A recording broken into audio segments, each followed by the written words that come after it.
প্রিয় BA third সেমিস্টারের ছাত্রছাত্রীরা, আজকে আমি যে বিষয় নিয়ে আলোচনা করব সেটি হচ্ছে তোমাদের যাদের এডুকেশনের SECA1 যোগাযোগ দক্ষতা এই পেপারটি রয়েছে, এই পেপার থেকে আজকে তোমাদের আমি 2 নম্বরের কিছু প্রশ্ন এবং উত্তর নিয়ে আলোচনা করব।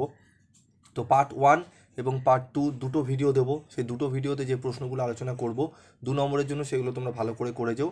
কারণ যারা একান্ত কিছুই পড়ে রাখুনি, যারা কমেন্ট বক্সে লিখেছো যে স্যার আমাদের কি পড়বো, কোনো কিছুই পড়া হয়নি, তো এমন কিছু কোশ্চেন দিন যাতে আমরা পরীক্ষায় পাস করতে পারি। তো তোমাদের জোর দিতে হবে 2 নম্বরের প্রশ্নে, ঠিক আছে? তো 2 নম্বরের প্রশ্নে তোমাদের যদি 10টা প্রশ্ন তোমরা যদি কমন পেয়ে যাও বা লিখতে পারো, 10 দুগুণে 20, ঠিক আছে? 20 নম্বর তোমরা এখান থেকে অনার্সে তুলে নিতে পারবে। এবং দু একটি বড় প্রশ্ন আমি উত্তর বলে দিচ্ছি, এবং লাস্ট মিনিটে দেখবে সাজেশান দিয়েছি, সেগুলো তোমরা একবার দেখে নাও। যদি তোমাদের লাস্ট মিনিটের বড় প্রশ্নের সাজেশান দরকার পড়ে, তোমরা কমেন্ট বক্সে লিখে জানাবে যে স্যার হ্যাঁ আমাদের বড় প্রশ্নেরও কিছু গুরুত্বপূর্ণ প্রশ্নগুলো বলে দিই। তো দেখো, প্রশ্নগুলো হচ্ছে: দুটি উত্তম যোগাযোগের দক্ষতা উল্লেখ করো। দলীয় যোগাযোগ, গণযোগাযোগ, আন্তর্যোগাযোগ। সুযোগাযোগ ব্যবস্থা 4টি নীতি উল্লেখ করো। প্রস্তুতি, দক্ষতা, ক্রিয়া প্রতিক্রিয়া, ফিডব্যাক, মাধ্যম, নির্বাচন। উত্তম যোগাযোগ অর্জনের 4টি পর্যায় বা ধাপ লেখো। প্রেক্ষাপট, বার্তা প্রেরণ, মাধ্যম, বার্তা গ্রহণ।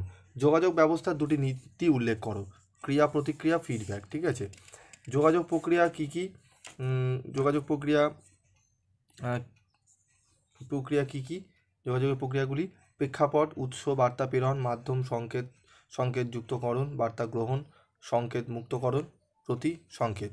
যোগাযোগ ব্যবস্থার ক্ষেত্রে 2টি প্রতিবন্ধকতা উল্লেখ করো। অমনোযোগ, ভিন্নার্থক বার্তা, অস্পষ্ট প্রকাশভঙ্গি, দূরত্ব। যোগাযোগ ব্যবস্থার 2টি গুরুত্ব উল্লেখ করো।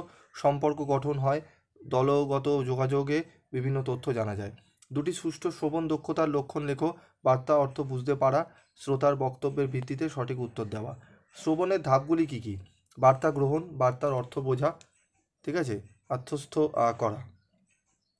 যোগাযোগের প্রক্রিয়া 2টি নীতি উল্লেখ করো। প্রস্তুতির নীতি, দক্ষতার নীতি আলোচনা করা রয়েছে, দেখে নেবে।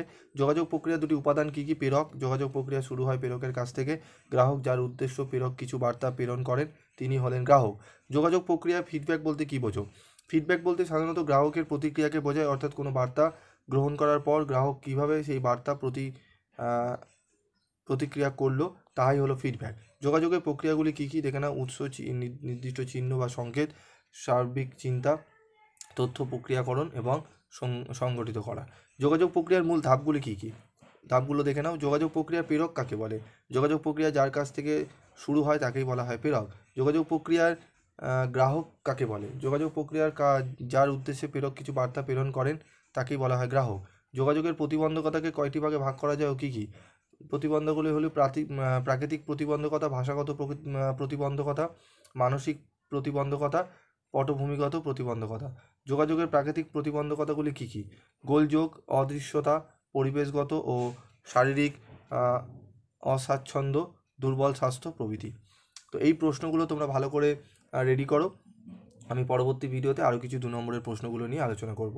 তো এই কয়েক ঘন্টা তোমরা একটু চ্যানেলে ফোকাস রাখো, কারণ সেক পেপারের যে SEC পেপারগুলো রয়েছে তার আমি প্রশ্ন উত্তরগুলো নিয়ে আলোচনা করব এক এক করে, তোমরা দেখতে থাকো, ঠিক আছে? এবং ভিডিও লিঙ্কগুলো প্রচুর পরিমাণে বন্ধুদের মধ্যে শেয়ার করো, যাতে সকলেই এই ভিডিওর উপকারিতা পেতে পারে। আজকের মতো এটুকুই, দেখা হচ্ছে পরবর্তী ভিডিও ক্লাসে।